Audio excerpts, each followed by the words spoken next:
Nagsisi tuloy ako. Bakit? Sana pala di ko siya iniwan. Ano? Joke! Sana pala ng 20s ako, ginamit ko na yung skincare na to. So here's the top 3 skincare ingredients na kailangan gamitin kapag nasa 20s ka pataas. Number 1, hyaluronic acid. Ang hyaluronic acid ay maganda sa acne, dark spot, fine lines at wrinkles. Ang ginagawa kasi ng hyaluronic acid ay ini-encourage niya yung balat mo to turn into new skin. Mas maganda rin ito as preventive measure to delay signs of aging. Number 2, moisturizer. Isa sa pinakamadaling paraan para mag-glow ang skin mo is by using a moisturizer. Kung oily skin ka, dapat ka pa rin gumamit ng moisturizer. Hindi totoo yung mas magmamantika daw kapag nagmo-moisturizer. Ang kailangan mo lang ay tamang moisturizer sa skin type mo.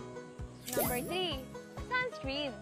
Nakita mo ba yung picture ng isang 90 years old female na nag-a-apply ng sunscreen sa kanyang face? Grabe yung sun damage sa neck niya compare sa face niya na mas makinis. Mas konti ang wrinkles at mas maputi ang face niya. Kaya kung ako sa'yo, habang sa 20s ka pa lang, gumamit ka ng skincare na may hyaluronic acid, moisturizer, at sunscreen. If you want more skincare tips like this, follow for more!